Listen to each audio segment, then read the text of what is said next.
মৰমৰ ছাত্ৰ ছাত্ৰীসকল তোমালোকৰ প্ৰিয় চেনেল ইংলিছ লাৰ্নিং আছামলৈ মই তোমালোকক স্বাগতম জনাই আজি মই তোমালোকৰ আগত আজি অনুষ্ঠিত হোৱা HSLC ফাইনেল এক্সামিনেশ্যন 2025 কোশ্চিন পেপাৰৰ এ সেটৰ সম্পূৰ্ণ MCQ-খিনি তোমালোকৰ আগত সমাধান আগবঢ়াম গতিকে তোমালোকে ভিডিঅ'টো প্ৰথমৰ পৰা শেষলৈ চাবা আৰু যিসকল মৰমৰ ছাত্ৰ ছাত্ৰীৰ বি সি আৰু ডি আছে তোমালোকেও এই কোশ্চিন পেপাৰখন চাবা কিয়নো তোমালোকে জাষ্ট কোশ্চিন পেপাৰটো উল্টা পুল্টা কৰি দি আছে গোটেইখিনি কোশ্চিন ইয়াতে আছে তোমালোকে তোমালোকৰ কোশ্চিনৰ লগত এই এ সিৰিজৰ কোশ্চিনৰ আনসাৰখিনি মিলাই চোৱা যেহেতু তোমালোকৰ MCQ-খিনি বহুতৰে যোৱা ইংৰাজী পৰীক্ষাত ডাউট থাকি গৈছিল গতিকে অংকত তোমালোকৰ ডাউট নাথাকে তোমালোকে কোশ্চিনটো মিলাই চাবা বলাচোন মৰমৰ ছাত্ৰ ছাত্ৰীসকল এ সিৰিজৰ কোশ্চিন পেপাৰৰ সলিউশন লৈ যাও এইখন আছিলে এ সিৰিজৰ কোশ্চিন পেপাৰ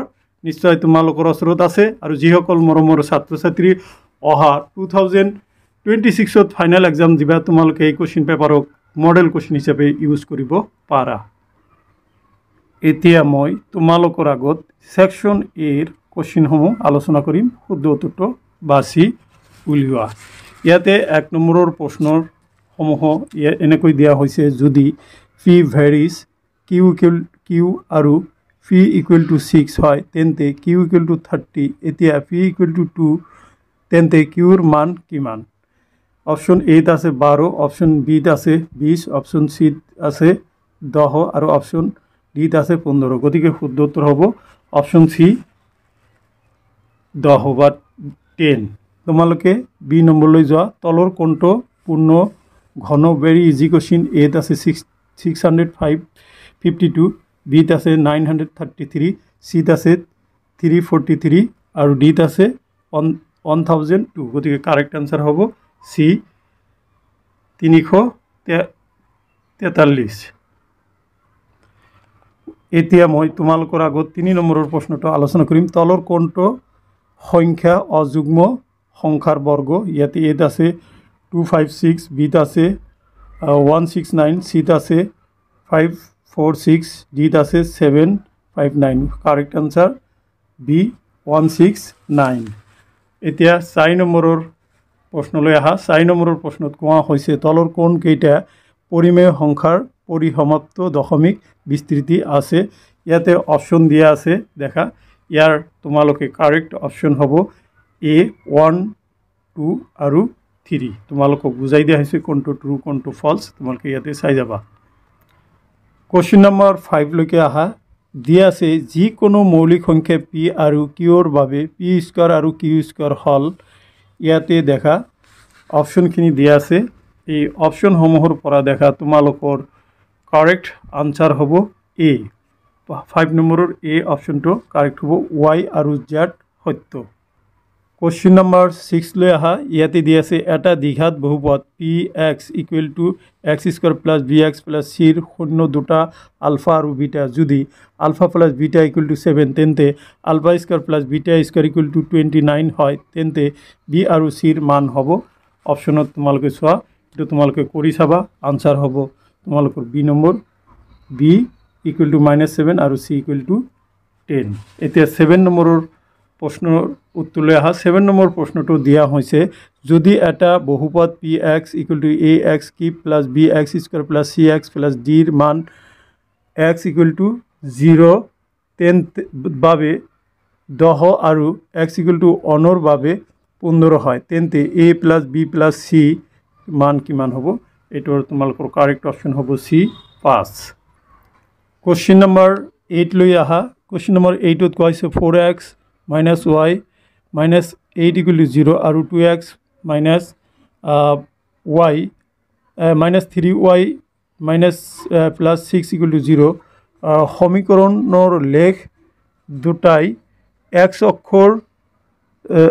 অক্ষৰ হৈতে উৎপন্ন কৰা ত্ৰিভুজটোৰ শীৰ্ষবিন্দুবোৰ ক্ৰমে ইয়াতে তোমালোকে এটো তোমালোকে ইয়াৰে তোমালোকে কোনটো হ'ব তোমালোকক মোক কমেন্ট কৰি জনাবা এটো মই তোমালোকক আনসাৰটো নিদিলো মই কমেন্টত আনসাৰটো দি দিম 9 নম্বৰটো লৈ আহা 9 নম্বৰত কোৱা হৈছে যদি x equal to 2 y equal to 3 আৰু px plus 2y minus 10p equal to 0 ৰেখা দুটাই এটা বিন্দুত মিলিত হয় তেন্তে পিৰ মান হ'ব ইয়াতে অপশ্যনবিলাকত তোমালোকে ডি অপশ্যনটো শুদ্ধ হ'ব 3/4 হ'ব।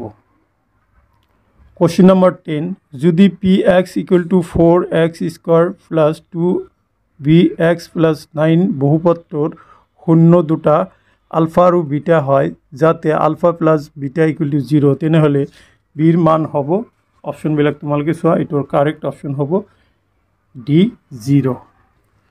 11 নম্বৰলৈ আহা -49 -42 -35 ডট ডট সমান্তৰ প্ৰকৃতিটোৰ কোনটো পদ শূন্য হ'ব কাৰেক্ট আনসাৰ 8 সি নম্বৰ। প্ৰশ্ন 12 চিত্ৰটো দেখা ইয়াতে চিত্ৰ এটা দিয়া আছে দেখা চিত্ৰত আৰু অপশ্যনবিলাক দিয়া আছে অপশ্যনত তোমালোকে বি নম্বৰ 55 আৰু 55 এইটো কাৰেক্ট আনসাৰ হ'ব। এতিয়া 13 নম্বৰ প্ৰশ্নলৈ আহা 13 নম্বৰতো দেখা তোমালোকৰ 13 নম্বৰৰ আনসাৰটা হব তোমাৰ অপশন বি 5 হব। 14 30 34 আৰু x0 শীৰ্ষবিন্দুযুক্ত ত্ৰিভুজৰ কালি 6 বৰ্গ একক হলে xৰ মান হব a 0 b 4 c 6 d 9 correct answer a 0 হব। 15 নম্বৰৰ আনসাৰ লৈ আহা 15 নম্বৰত দিছে এটা বৃত্তৰ দুডাল সমান্তৰাল স্পৰ্শবিন্দু সংযোগ কৰা ৰেখাখণ্ড হয়েছে বি নম্বৰত দেখা ইয়াতে কাৰেক্ট আনসাৰটো হব তোমাৰ অপশন বি বৃত্তটোৰ ব্যাস। ওকে কোশ্চেন নম্বৰ 16 যদি sine theta plus cos theta equal to √3 হয় তেন্তে তলৰ কোণটো শুদ্ধ ইয়াতে বি অপশনটো শুদ্ধ হব sine theta minus cos theta equal to 1 B অপশ্যনটো শুদ্ধ হ'ব। 17 নম্বৰৰ দেখা এটা চিত্ৰ দিয়া হৈছে এই চিত্ৰ মতে তোমালোকক অপশ্যন এটা দিছে সেই অপশ্যনত তোমালোকে চিৰ ভ্যালুটো কাৰেক্ট আনসাৰটো হ'ব সি 12 সেন্টিমিটাৰ। তোমালোকে 18 নম্বৰৰ প্ৰশ্নলৈ আহা এটা বেলুন আৰু এটা শংকুৰ উচ্চতাৰ অনুপাত 2:3 আয়তনৰ অনুপাত 9:8 হলে সিহঁতৰ ব্যাসাৰ্ধৰ অনুপাত হ'ব শুদ্ধটো তোমালোকে ডি নম্বৰটো দিবা ডি নম্বৰটো হ'ব 3:4। 19 নম্বৰ প্ৰশ্নলৈ চোৱাচোন 19 নম্বৰ প্ৰশ্নত কোৱা হৈছে যদি 11 12 14 14 15 17 19 20 21 তথ্যসমূহৰ 11 21 বাদ দিয়া হয় তেনেহলে নতুন তথ্যসমূহৰ মধ্যমাৰ হ্ৰাস হ'ব তোমালোকে এইটো সি নম্বৰ 0.5 হ'ব কাৰেক্ট আনসাৰ। কোশ্চেন নম্বৰ 20 লৈ আহা 20ত কৈছে যদি তিনিটা মুদ্ৰা একেলগে টস কৰা হয় তেনেহলে যোগফলৰ সংখ্যা হ'ব ইয়াতে দেখা 8 হ'ব এইটো ডি নম্বৰ হ'ব কাৰেক্ট আনসাৰ 8। এতিয়া 21টো আহা দেখা 21ৰ এইটোৰ ইজি এটা অঙ্ক দিছিলে মই অঙ্কটো মাতি নগলো এইটোৰ কাৰেক্ট আনসাৰ হ'ব 10 ডি 9 হ'ব ডি নম্বৰ 9 হ'ব কাৰেক্ট আনসাৰ। 22 নম্বৰৰ প্ৰশ্নৰ সমাধান লৈ আহা 22 নম্বৰত দিছে তলৰ কোনটো এটা পৰিমেয় সংখ্যা গতিকে ইয়াতে দেখা তোমাৰ ইয়াতে কোনটো পৰিমেয় সংখ্যা বুলি ইয়াতে কোৱা হৈছে গতিকে ইয়াৰ কাৰেক্ট অপশ্যন হ'ব পৰিমেয় সংখ্যা বুলি কৈছে এইটো হ'ব তোমাৰ এ নম্বৰ এইটো বি নম্বৰটো নহয় কিন্তু এ নম্বৰ হ'ব তোমাৰ কাৰেক্ট আনসাৰ। তাৰপিছত 23 নম্বৰলৈকে আহা 23ত কোৱা হৈছে px equal to x cube plus 4x square minus 3x plus 2 বহুপদটোক x প্লাছ 1ৰে হৰণ কৰিলে ভাগশেষ কিমান হ'ব এইটোৰ কাৰেক্ট অপশ্যন হ'ব সি 8। কোশ্চেন নম্বৰ 24ৰ দেখা তোমালোকে কাৰেক্ট আনসাৰ তোমালোকে ডি নম্বৰ হ'ব খুব বেছি 2। তাৰপিছত 25 নম্বৰৰ আনসাৰ তোমালোকক কৈছোই দেখা তলত দিয়া সমীকৰণবিলাকৰ কোনটো দুটা চলকযুক্ত ৰৈখিক সমীকৰণ এইটো হ'ব দুটা চলকযুক্ত ৰৈখিক সমীকৰণ বুলি ক'লে তোমালোকে এ নম্বৰ অপশ্যনটো কাৰেক্ট দিব লাগিব। এতিয়া মই তোমালোকৰ আগত 26 নম্বৰটো আলোচনা কৰিম পিৰ কি মানৰ বাবে তলত দিয়া সমীকৰণ জোৰৰ এটা অদ্বিতীয় সমাধান আছে ভেরি ইজি কোশ্চেন দিছিলে তোমালোকে পঢ়ি চাবা চাই নিশ্চয় গতিকে এইটো হ'ব কারেক্ট আনসার। 27 তোমালোকৰ দিছে পিৰ কি মানৰ বাবে p -2x² plus 3x plus 5 equal 0 সমীকৰণটো দ্বিঘাত সমীকৰণ নহয়, গতিকে বি নম্বৰ অপশ্যন 2 হ'ব। তাৰপিছত 28 নম্বৰত দিছে যে ax² plus bx plus c equal to 0 a not equal to 0 সমীকৰণৰ মূলবোৰ বাস্তৱ আৰু অসমান বিবেচিকা ডিৰ কোনটো মানৰ বাবে এইটো সত্য, গতিকে কাৰেক্ট আনসাৰ হ'ব বি ডি গ্ৰেটাৰ দেন 0। 29ত কোৱা হৈছে 4, 9, 14, 19, 24 শ্ৰেণীটোৰ 70তম পদটোৰ বাবে তলৰ কোনটো ধৰণত প্ৰকাশ কৰিলে শুদ্ধ হ'ব। উত্তৰ এইটোৰ কাৰেক্ট আনসাৰ হ'ব বি 4 + 69 × 5। এতিয়া 30 নম্বৰৰ প্ৰশ্নলৈ আহা। 30 নম্বৰৰ প্ৰশ্নত কোৱা হৈছে যে এটা সমান্তৰ প্ৰগতিৰ প্ৰথম পদ -20 প্ৰথম 20টা পদৰ যোগফল -350 তেনেহ'লে তলৰ কোনটো সমান্তৰ প্ৰগতিটোৰ শেষ পদ হ'ব, গতিকে এইটোৰ কাৰেক্ট আনসাৰ হ'ব চি -15। এতিয়া তোমালোকে 31 নম্বৰৰ প্ৰশ্নলৈ আহা। 31 নম্বৰ প্ৰশ্নত এটা চিত্ৰ দিছে, চিত্ৰৰ তলত কেইটামান অপশ্যন দিছে, তোমালোকে চোৱা। এইটোৰ চি নম্বৰ অপশ্যনটো হ'ব 1.2 সেন্টিমিটাৰ, এইটো হ'ব কাৰেক্ট অপশ্যন। 32 নম্বৰৰ প্ৰশ্নত আহা। 32 নম্বৰত দেখা এটা সদৃশ ত্ৰিভুজৰ পৰা এটা প্ৰশ্ন দিছে, প্ৰশ্নসমূহ তোমালোকে চাই যোৱা। নিশ্চয় তোমালোকে যিবিলাকে পৰীক্ষা দিছে চাই গৈছে, গতিকে এইটোৰ কাৰেক্ট আনসাৰ হ'ব ডি। এতিয়া মই তোমালোকৰ আগত 33ৰ সলিউশন লৈ উপস্থিত হৈছোঁ। 33 নম্বৰত তোমালোকৰ এইটোৰ কাৰেক্ট অপশ্যন হ'ব বি 4। 34ৰ তোমালোকে কাৰেক্ট অপশ্যন দিব লাগিব চি 6 অৰ -2। 35ৰ কাৰেক্ট অপশ্যন হ'ব তোমালোকৰ ডি 1। এতিয়া 36 নম্বৰলৈ আহা। 36 নম্বৰত তোমাৰ এটা দিছে যদি sec a + tan a = 1/x তেন্তে x + 1/x = কি হ'ব, বি নম্বৰ 2 sec a হ'ব। 37ৰ এটা চিত্ৰ দিছে, তোমালোকে চোৱা। ইয়াৰ পৰা কাৰেক্ট অপশ্যন হ'ব ডি 40। 38ৰ তোমালোকৰ কাৰেক্ট অপশ্যন হ'ব n/12r²। এতিয়া 39লৈ আহা। 39ত তোমালোকে এইটোৰ কাৰেক্ট অপশ্যন তোমালোকে 7 সেন্টিমিটাৰ দিব লাগিব। 40 নম্বৰৰ তোমালোকৰ ইয়াতে দিছে যদি এটা বৃত্তৰ পৰিসীমা আৰু বৰ্গকালি সাংখ্যিকভাৱে সমান হয় তেন্তে বৃত্তটো ব্যাসাৰ্ধ ভেৰি ইজি দিছে। এইটো এ অপশ্যন 2 একক হ'ব কাৰেক্ট আনসাৰ। এতিয়া মই তোমালোকৰ আগত 41 নম্বৰৰ সমাধান দিব ওলাইছোঁ। 41 নম্বৰত তোমালোকে ডি 3k কিপ এইটো কাৰেক্ট আনসাৰ হ'ব।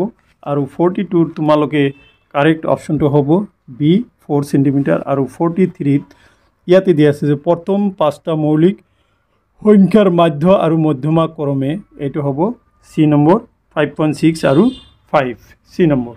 অ'কে, তোমালোকে চাই যোৱা। এতিয়া মই তোমালোকৰ আগত 44 নম্বৰৰ প্ৰশ্নৰ সমাধান লৈ উপস্থিত হৈছোঁ। 44টো তোমালোকে কাৰেক্ট অপশ্যন হ'ব এ 1/6 হ'ব। আৰু লাষ্ট MCQ লৈ আহা। লাষ্ট MCQটো আছিলে যে ইংৰাজী বৰ্ণমালাৰ পৰা এটা আখৰ যাদৃচ্ছিকভাৱে বাছনি কৰিলে আখৰটো আই আৰু এক্সৰ মাজত থকাৰ সম্ভাৱ্যতা ইয়াতে দেখা।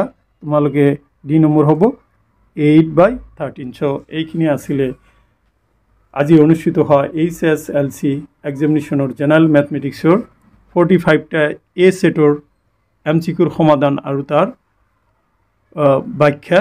আশা কৰিছোঁ তোমালোকৰ এই সমাধানখিনিয়ে তোমালোকৰ পৰীক্ষাৰ প্ৰশ্নসমূহ মিলাই চোৱাত সহায় কৰিব। আৰু লগতে এইখিনিতে কৈ থৈ দিওঁ, যিহেতু মই ভিডিঅ'টো খৰখেদাকৈ কৰিছোঁ, 2-এটা অজানিতে ভুল থাকি যাব পাৰে, মই সেইটো কমেণ্টত শুধৰাই দিম। মৰমৰ ছাত্ৰ ছাত্ৰীসকল, এতিয়া মই তোমালোকক প্ৰশ্নখিনিৰ বাকী অংশখিনি এবাৰ দেখাই দিব বিচাৰিছোঁ। তোমালোকে প্ৰশ্নখিনি চাই যোৱা। অ'কে, তোমালোকে প্ৰশ্নখন চাই যোৱা। গোটেইখিনি প্ৰশ্ন যাতে এই ভিডিঅ'টোত তোমালোকে যাতে ঘৰত হোমৱৰ্ক কৰিব পাৰা, যিবিলাকে নতুন। এতিয়া দেখা 51, 52, 53 তোমালোকে চাই যোৱা। 54, 55, 56, 57, 58, 59 চোৱা তোমালোকে 59ৰ কোৱেশ্চনটো ওকে